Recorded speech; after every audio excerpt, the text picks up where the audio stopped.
देखो अभी आप लोगों को ये वीडियो दिखाया, इस वीडियो में अगर ध्यान से देखा जाए इस वीडियो को, इसमें सबसे इम्पोर्टेंट चीज़ बताई गई है स्ट्रगल, संघर्ष। हमें लाइफ में देखो जितना ज़्यादा हम संघर्ष करेंगे उतना ही ज़्यादा हमारे जीवन में निखार आएगा।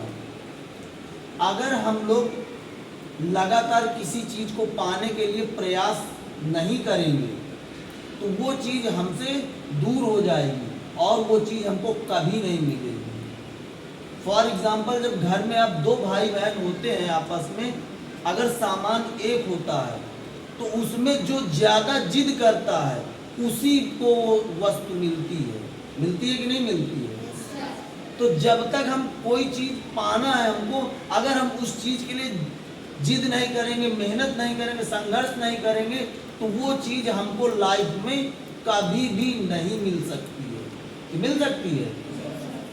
तो हमको इन चीज़ों पे, इसलिए तुम लोग देखो अभी छोटी क्लास पे हो, अगर तुम लोग अभी से मेहनत करना शुरुआत नहीं करते हो तो आगे जब बड़ी क्लास में आप लोग पहुंचोगे तो वहाँ आपको बहुत ज़्यादा मेहनत करना पड़ेगा। अगर आप धीरे धीरे मेहनत अभी से 1 बाय 1 स्टेप करके चल रहे हो तो आपको जो जब आप बड़ी क्लास में पहुंचोगे तो आपको बहुत कम स्टेप चलने पड़ेंगे। मान लीजिए आप क्लास 6 में हैं, अब 6 में जब हो तो आप क्या करते हैं कि आप 6 का केवल सिलेबस लेके चलते हैं, है ना? कि मान लो सर जी ने 4 लेसन लिखा दिए, वो चारों लेसन आपको लर्न हो गए। अब क्या है, अरे मेरा कोर्स कंप्लीट है। नहीं, अगर सर ने 4 लेसन कंप्लीट करा दिया है तो हमारे पास अभी वर्क बचा है बुक। हम क्या करें? सर अभी नहीं 5 लेसन स्टार्ट किए, लेकिन हम 5 लेसन घर पे रीडिंग कर सकते हैं, बुक की एक्सरसाइज फिल कर सकते हैं, उनमें कुछ इम्पॉर्टेंट चीज़ें होती हैं उनको एक नोट्स बना सकते हैं ना। एक बढ़िया अपनी एक कॉपी बनाए, जो चीज़ आपको अच्छी लगती है। बहुत सी चीज़ें आपको किताब में मिलेंगी, अगर जो चीज़ें आपने कभी सुनी नहीं होंगी या कभी आपको बताया नहीं गया हो वो चीज़ आपको बुक में मिलेगी पढ़ने को। फॉर एग्जाम्पल, कभी कुछ चीज़ें हो जाती हैं टीचर से बाई चांस छूट जाती हैं पढ़ाते समय, कुछ चीज़ें होती हैं कि हम लोग पेज पलटते चले जाते हैं और वो चीज़ मिस हो जाती है हमसे। तो हमको क्या करना है? सिर्फ इतना करना है कि बुक को केयरली, बहुत सावधानी पूर्वक बुक को रीड करना है। जब हम बुक लेसन को रीड करेंगे सावधानी पूर्वक तो उसमें से हमको कुछ ना कुछ इम्पोर्टेंट चीज़ दिखेगी, मिलेगी। हमको क्या करना है? उसको अपना एक पेंसिल या पेन ले, उसको अंडरलाइन कर दें। अंडरलाइन करने के बाद उसको तुरंत अपनी एक कॉपी बनाए, डायरी जैसे बनाते नहीं है, बनाए डायरी में उसको नोट कर लें। फ्यूचर में कभी जरूरत पड़ेगी तो डायरी केवल खोलना पड़ेगा, डायरी खोला उसमें तुरंत देख लिया। तो अगर हम लोग लाइफ में संघर्ष नहीं करते हैं तो ये मान लीजिए हम कुछ भी पा नहीं सकते हैं। तो अगर हमको जीवन में पाना है तो संघर्ष, मेहनत, किस्मत के भरोसे कभी कुछ नहीं मिलता है कि अरे किस्मत में होगा तो हमें मिल जाएगा, ऐसा नहीं होता है। अब हम यदि सोचें कि घर पे आराम से बैठे रहें कुर्सी डाले और किस्मत में होगा तो आज खाना मिल जाएगा, तो जब तक हम खाने के पास नहीं पहुंचेंगे या खाने के लिए हम मेहनत नहीं करेंगे तब तक हमको भोजन नहीं मिलेगा। मिल जाएगा तुरंत। भाई देखिए, जब हम किसी चीज़ को, जैसे मान लीजिए फॉर एग्जांपल ये पेन है और ये रखा हुआ है कहीं पे, तो जब हम अपनी चेयर से उठ के इस पेन को हम उठाएंगे जब तक नहीं, तब तक ये हमारे हाथ में आ जाएगा।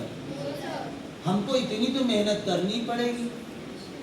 अब अगर इसके लिए इतनी मेहनत करते हैं तो अगर कोई हमको, हमारा उद्देश्य कोई एम है कि हमको किसी को मान लीजिए डॉक्टर बनना है, किसी को वकील बनना है, किसी को पुलिस ऑफिसर बनना है ना? हर एक चीज़, हर एक व्यक्ति की अलग अलग चॉइसें होती हैं। अगर हमको उन चीज़ों तक पहुंचना है तो हमें अभी से उसी लाइन की तरफ फोकस करना है। देखिए, आपके दिमाग को डाइवर्ट करने के लिए बहुत सारी चीज़ें मिल जाती हैं जो आपके दिमाग को इधर उधर डाइवर्ट कर देती हैं। आप सही मार्ग में जा रहे हैं। फॉर एग्जांपल, मोबाइल देखना, टीवी देखना, फिजूल घूमना, फालतू के दोस्त या व्यवहारियों के साथ फालतू में टाइम पास करना, ये सब बिल्कुल दिमाग को डाइवर्ट करने वाली चीज़ें हैं। अगर आप पढ़ने वाले बच्चे हैं तो आपका सिर्फ फोकस कहाँ पे होना चाहिए?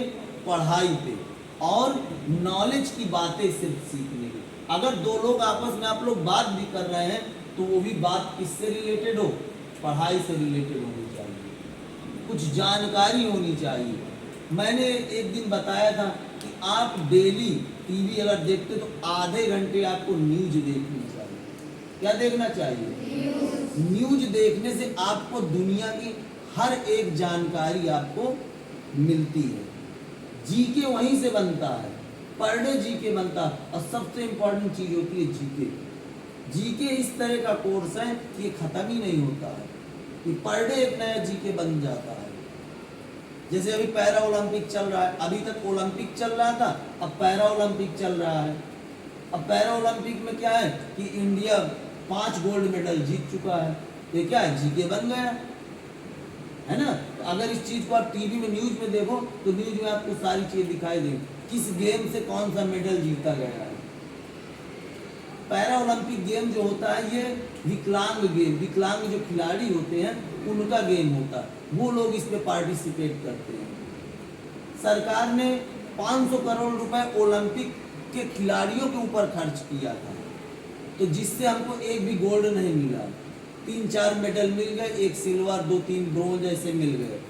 लेकिन पैरा ओलंपिक जो विकलांग खिलाड़ी है, किसी की आंख डिस्टर्ब है, किसी के पैर कटा हुआ है, किसी का हाथ नहीं काम करता है, कि कोई आंख से अंधा है, वो लोग खेलते हैं इस गेम को और जीतते हैं। तो ये पैरा ओलंपिक में जो इन खिलाड़ियों के ऊपर सरकार ने मात्र 20 करोड़ रुपए खर्च किए, और जो ओलंपिक में जो खिलाड़ी गए थे उसमें सरकार ने 500 करोड़ रुपए खर्च किए, वहाँ से कोई रिजल्ट नहीं मिला। अब पैरा ओलंपिक जिसमें मात्र सरकार ने 20 करोड़ खर्च किए, वहाँ से मेडल की लाइन लग गई। इंडिया इस समय, अभी कल मैंने देखा तो 19वें पायदान पे था। तो अगर यहाँ पे खिलाड़ी देखो, जब विकलांग होके, असहाय होके वो लोग उनकी रेस देखो, कभी उनका एक पैर कटा हुआ है, वहाँ पे या तो प्लास्टिक का लगा होता है या तो एक स्प्रिंग जैसे आता है, पैर फोल्ड रहता है, वो लगा के दौड़ते हैं 200 मीटर, 500 मीटर, इस तरह की रेस दौड़ते हैं और जीतते हैं। इसको बोलते हैं संघर्ष। अगर वो लोग यहाँ तक पहुँचने के लिए संघर्ष किए हैं, उनको, आप लोग के तो सारे हाथ पैर सब कुछ सही है, तो आप लोग भी तो मेहनत कर सकते हैं। अगर आप लोग के हाथ पैर सही है तो आपको कितनी ज़्यादा मेहनत करनी पड़ेगी। जब वो विकलांग व्यक्ति मेहनत करके ओलंपिक में मेडल्स ला सकता है, तो आप लोग भी मेहनत करके अपने अचीव को आसानी से पा सकते हैं। तो ये संघर्ष की कहानी। चलिए।